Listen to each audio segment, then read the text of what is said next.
As we discuss earlier कि consolidated funds, कोई भी गवर्नमेंट है, have three type of funds.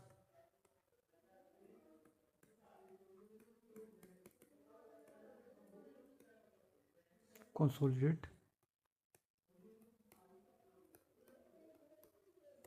Contingency, public funds. ये कंसोलिडेटेड फंड्स है, ये कंटीजेंसी है, ये पब्लिक फंड्स है।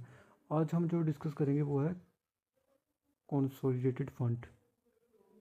कंटीजेंसी फंड्स जो होते हैं इमरजेंसी, जैसे डिज़ास्टर हो गया कोई, या कोई भी अनफोर्सीन इमरजेंसी है, उसके लिए यूज़ होते हैं। बट फिलहाल हम कंसोलिडेटेड फंड डिस्कस करेंगे।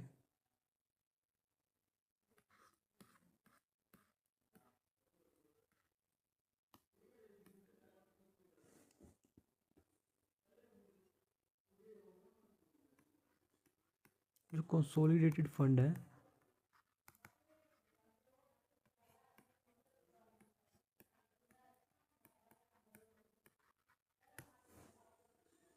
इसके दो अकाउंट्स हैं। फर्स्ट है revenue and second one is capital account.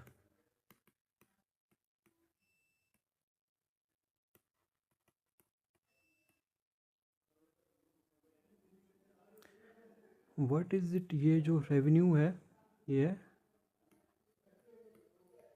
Recurring nature.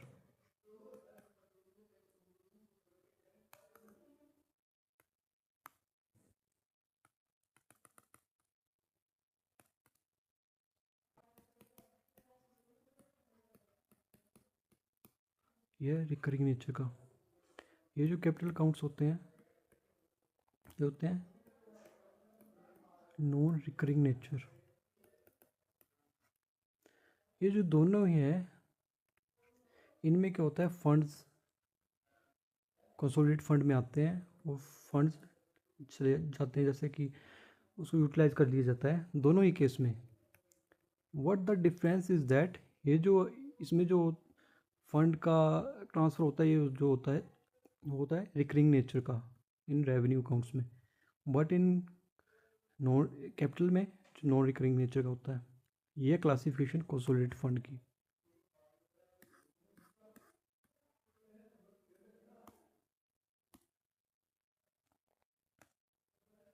Consolidated fund है,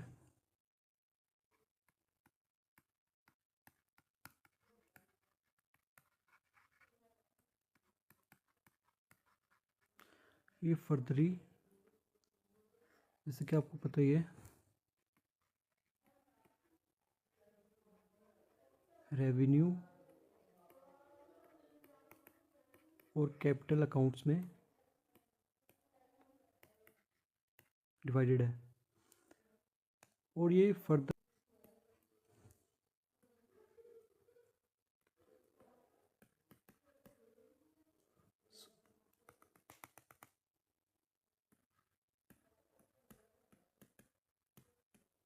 रिसिप्ट हेड और एक्सपेंडिचर हेड में सेम, ये एक रिसिप्ट हेड और एक एक्सपेंडिचर हेड। और इसमें जो हम यहाँ पे डिस्कस कर रहे हैं वो है जो ये दो चीज़ें, रिसिप्ट हेड, दोनों के अंदर जो रिसिप्ट हेड होता है, इनमें क्या डिफरेंसेस हैं वो हम देखेंगे।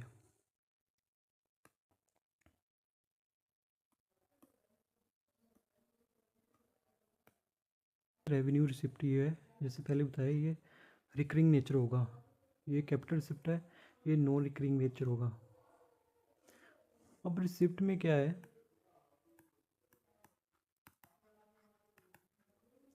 रिसिप्ट से मीनिंग क्या है कि जो फंड्स होते हैं वो गवर्नमेंट अकाउंट में आते हैं, यानी कि फंड्स का आना इट्स रिसिप्ट। और किस में आते हैं ये, कंसोलिडेटेड फंड में।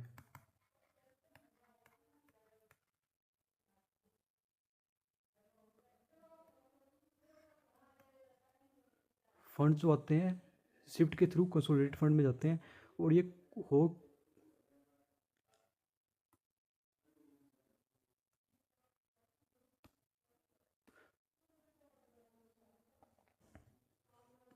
ये कंसोलिडेटेड फंड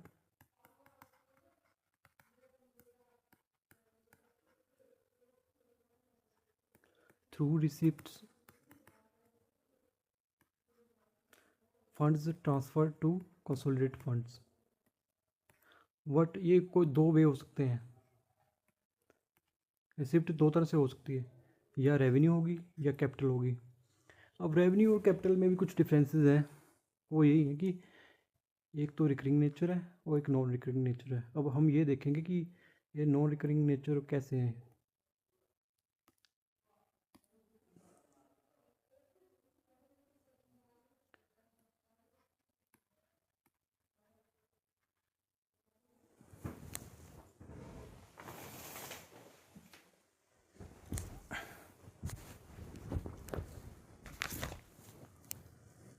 अब ये रेवेन्यू रिसिप्ट है यहाँ पे,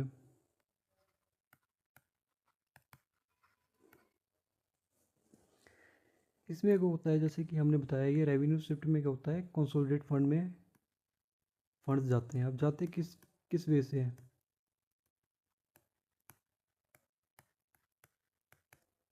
इनकम टैक्स, जीएसटीज,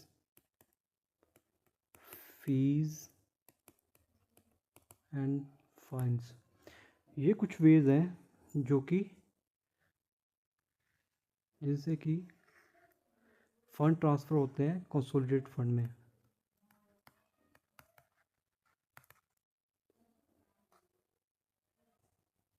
इससे हमारे पास था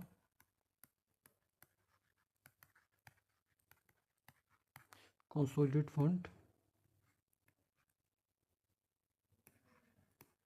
रेवेन्यू, कैपिटल, इसमें रिसिप्ट थी,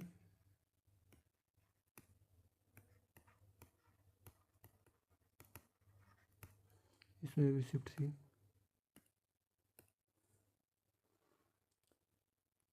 अब इसके थ्रू भी फंड्स जा रहे हैं, इसमें कंसोलिडेटेड फंड में इसके थ्रू भी जा रहे हैं। व्हाट इज द डिफरेंस, इसमें क्या था, टैक्सेस थे, मैक्सिमम टैक्सेस इंक्लूड थे, फाइन्स थे, जीएसटीज थे। बट इसमें क्या होता है, इसमें है लोन्स,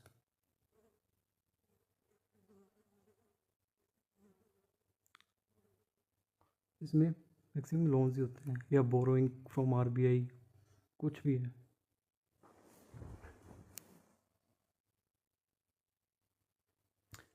बट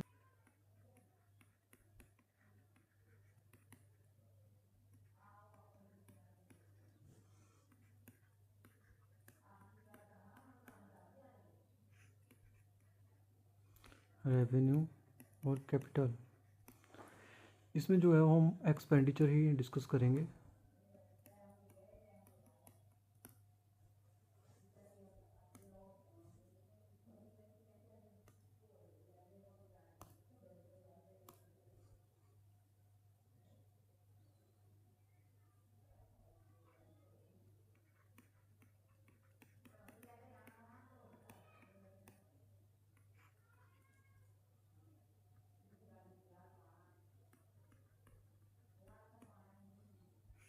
ये है रेवेन्यू, ये है कैपिटल।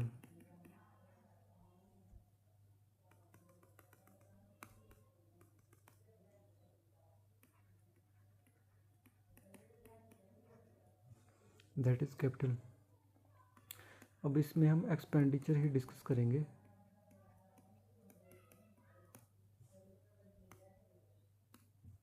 जो है फंड्स चाहेंगे कंसोलिडेटेड फंड से, इसमें भी फंड्स चाहेंगे, और दोनों ही पहले हम डिस्कस कर ही चुके हैं कि दोनों ही ये रिकरिंग नेचर का होगा और नॉन रिकरिंग नेचर का होगा। अब हम इसमें डिस्कस करेंगे कि कौन कौन से वो एक्सपेंडिचर होंगे जो होंगे इसके अंडर, कौन से होंगे रेवेन्यू एक्सपेंडिचर के अंडर और कौन से होंगे कैपिटल एक्सपेंडिचर के अंडर। लेट्स सी,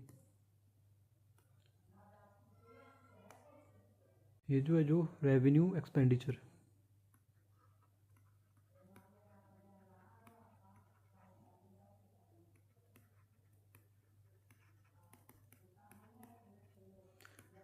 इसमें जो होगा,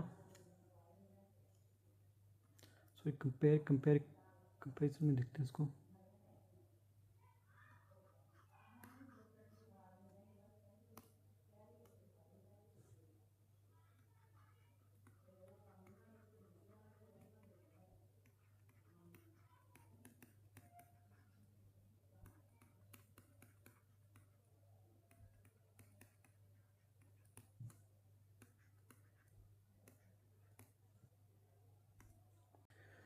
इसमें जो है रेवेन्यू एक्सपेंडिचर है एक हमारे पास कैपिटल एक्सपेंडिचर, यानी कि इसका एक पार्ट ये होता है, एक तो रिसिप्ट होता है वो तो हमने डिस्कस कर लिया, अब एक्सपेंडिचर हम कर रहे हैं रेवेन्यू का।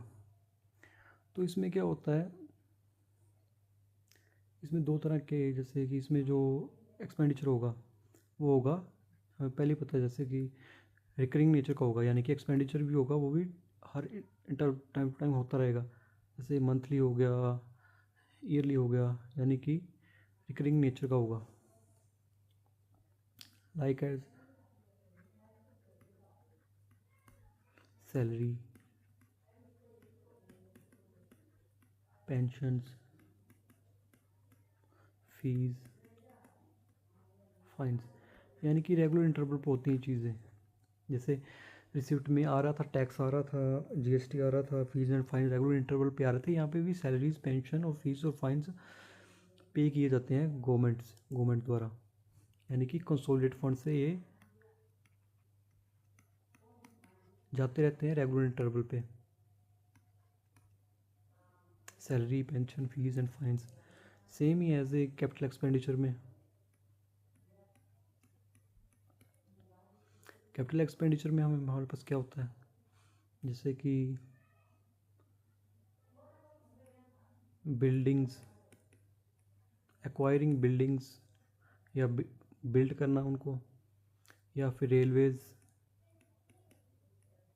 जो भी कंस्ट्रक्शन वर्क होता है या जो भी है, डिफेंस परचेजेस, डिफेंस सिस्टम जैसे जेट्स हो गया,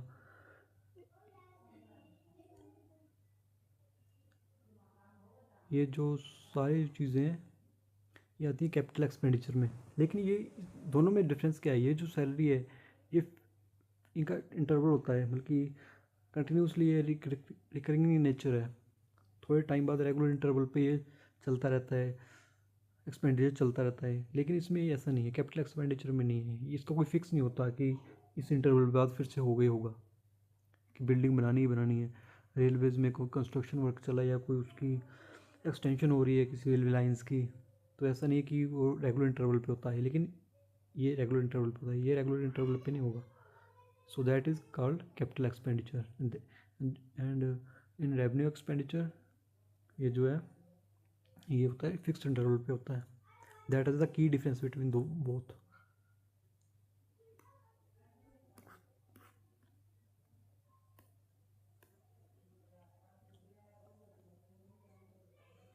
now revenue section, nature.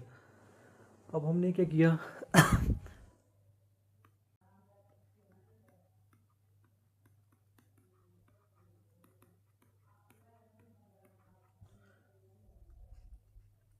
Consolidated fund में क्या था,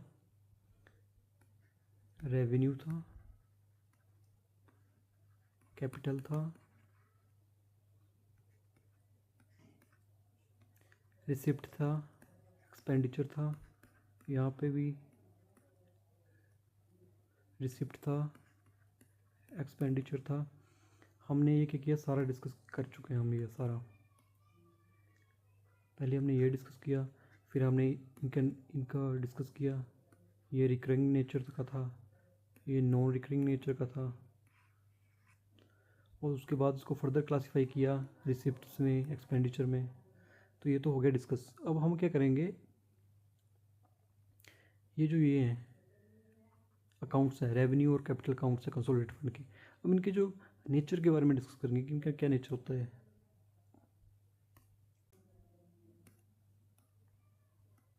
दैट इज रिकरिंग नेचर यानी कि ऑन रेगुलर बेसिस।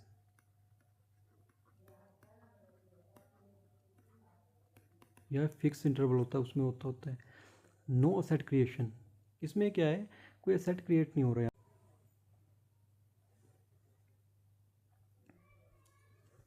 ये हमारे पास यहाँ के क्या है, कोई नो असेट क्रिएशन, जैसे कि सैलरी है, पेंशन्स हैं,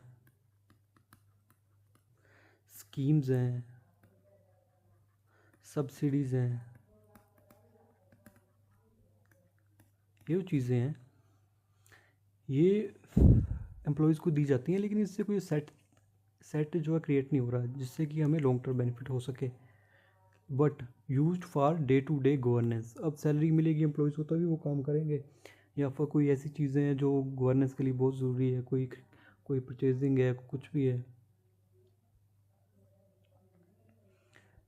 तो ये चीज़ें हैं जो मैटर करती हैं कि यूज टू डे गवर्नेंस के लिए ज़रूरी है, पर इससे कोई असेट क्रिएट नहीं हो रहा है, ये इसकी बैकड्रॉ है। और रिकरिंग और रेगुलर नेचर, यानी कि सैलरीज हैं रेगुलर इंटरवल पे दी जा रही हैं, पेंशन रेगुलर इंटरवल पे दी जा रही हैं, स्कीम्स हैं रेगुलर इंटरवल पे दी जा रही हैं, सब्सिडीज़ हैं ये भी रेगुलर इंटरवल पे दी जा रही हैं। That is the nature of the revenue section. जैसे कि कंसोलिडेट था, रेवेन्यू था, और हमारे पास कैपिटल था। दैट्स इसका नेचर जो हमें डिस्कस कर रहे हैं अभी।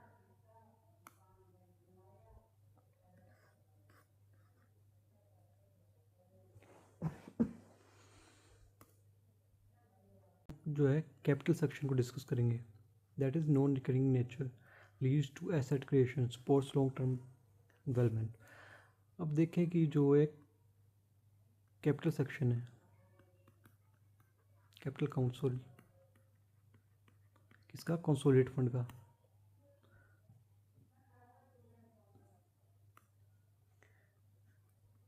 तो ये क्या है, इसमें क्या था, एक तो रिसिप्ट थी, एक था expenditure,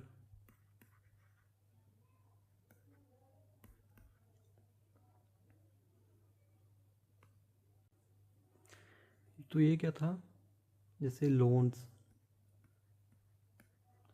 selling of shares,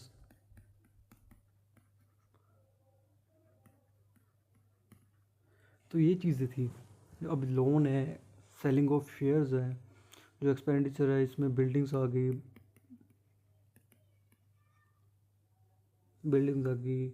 railway हो गया, एंड कोई भी डेवलपमेंट है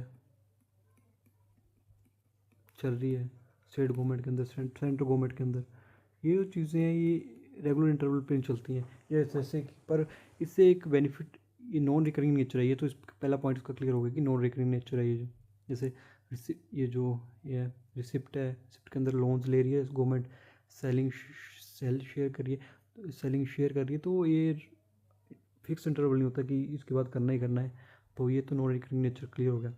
लीड्स टू एसेट क्रिएशन, अब देखो ये यहाँ पे बिल्डिंग बन रही है तो काफ़ी लंबे समय तक रहेगी, उसका काफ़ी लॉन्ग टर्म बेनिफिट हमें मिलेगा, तो उससे काफ़ी अर्निंग भी होगी।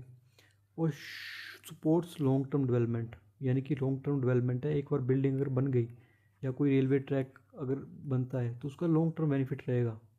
तो that is the nature of the capital section of consolidated fund.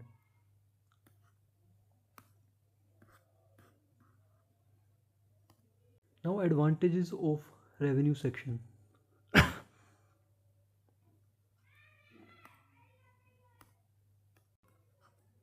Advantages of revenue section: ensure smooth functioning of government, support welfare scheme, maintains administrative stability। जैसे कि पहले भी बताया गया है कि इसमें क्या होता है कि सैलरीज हैं, पेंशन्स हैं, स्कीम्स हैं, और इसमें सैलरी, पेंशन और स्कीम्स हैं, और सब्सिडीज़ हैं।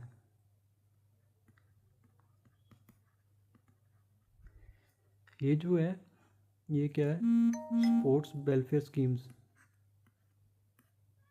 अब maintains administrative stability, ensure smooth functioning of government. Salary मिल रही है, पेंशन मिल रही है एम्प्लॉयज़ को टाइम टू टाइम, तो ये तभी गवर्नमेंट भी रन कर पाएगी। और जो मेंटेन एडमिनिस्ट्रेटिव स्टेबिलिटी है, जैसे कि रेगुलर इंटरवल पे काम हो रहा है तो उसमें ज़्यादा अल्ट्रेशन करने की ज़रूरत नहीं पड़ती है, तो उसमें क्या होता है, मेंटेन्स एडमिनिस्ट्रेटिव स्टेबिलिटी, और एडमिनिस्ट्रेशन में भी स्टेबिलिटी आती है। Set creation, high revenue expenditure में cause deficit, less contribution to long term growth. अब ये जो है सैलरीज है, पेंशन है, इससे कोई एसेट तो नहीं क्रिएट हो रहा, यानी कि लॉन्ग टर्म बेनिफिट नहीं मिल रहा इसका।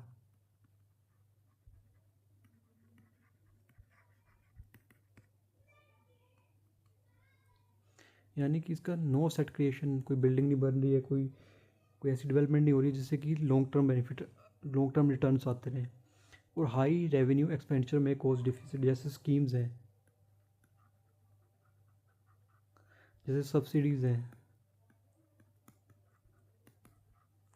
अब ये अगर ज़्यादा देनी शुरू कर दे गवर्नमेंट, जितनी अर्निंग ना हो, तो इससे क्या होता है, फाइनेंशियल डिफिसिट भी कॉज हो सकता है। तो ये इसका वेक्टर होएगा, less contribution to long term growth.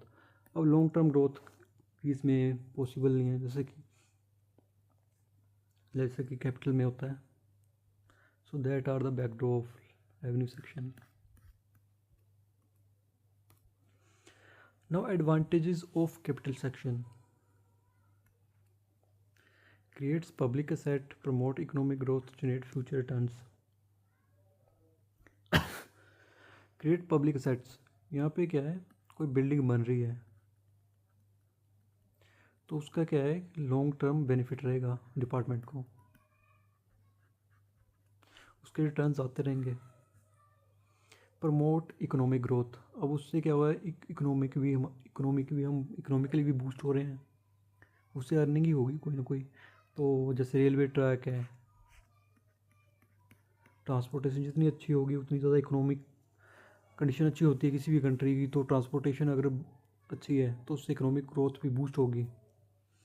Generates future returns, अब जो इसके ये लॉन्ग टर्म इन्वेस्टमेंट है एक तरह से, यानी कि काफ़ी टाइम तक इसके रिटर्न्स हमें आते रहेंगे। तो that's the advantage of capital section.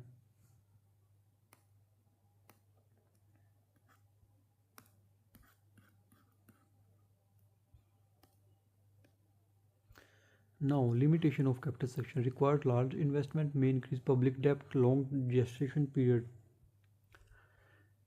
यहाँ पे हमारे पास है कि रिक्वायर्ड लार्ज इन्वेस्टमेंट, जैसे कि कोई डेवलपमेंट, कोई बिल्डिंग बनानी है, कोई रेलवे ट्रैक की एक्सटेंशन करनी है, तो उसमें बहुत लार्ज अमाउंट ऑफ मनी की रिक्वायरमेंट होती है। तो तो ये हमारे पास में इंक्रीज पब्लिक डेप्ट।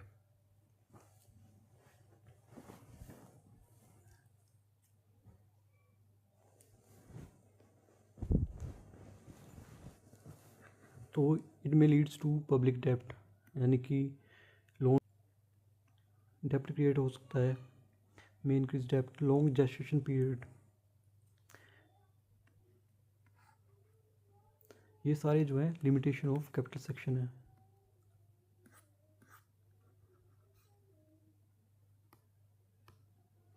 नाउ एग्जांपल, रेवेन्यू के एग्जांपल्स है सैलरीज, सब्सिडीज़। कैपिटल की एग्जांपल है रोड, डैम्स, इंफ्रास्ट्रक्चर, कोई भी हम इंस्टॉल करते हैं तो वो आते हैं कैपिटल में।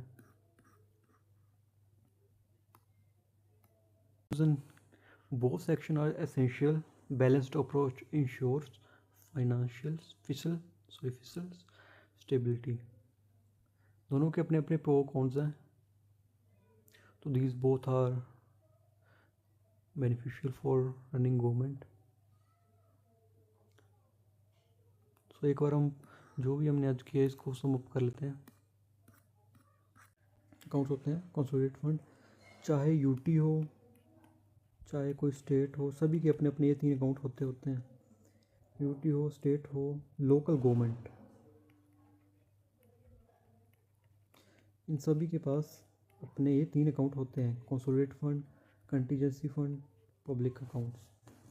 But here we will discuss consolidated fund.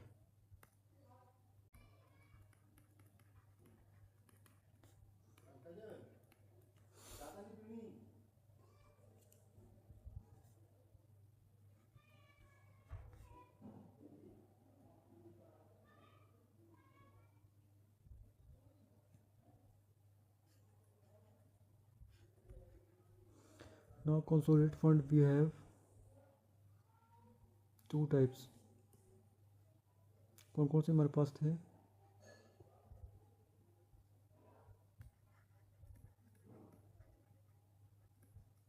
Revenue,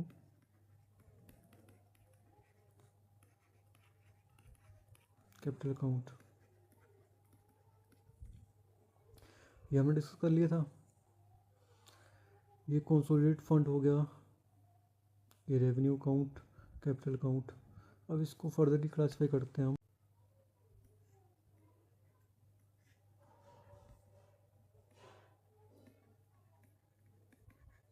receipts में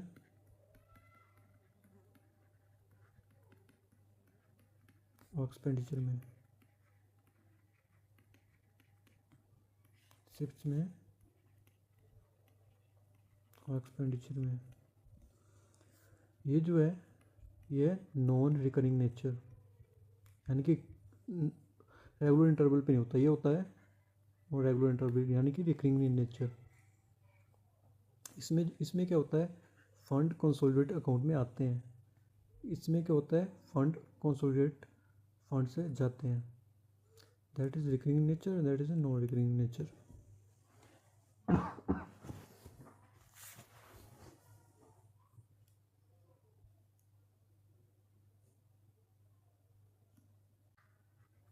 Receipt and expenditure.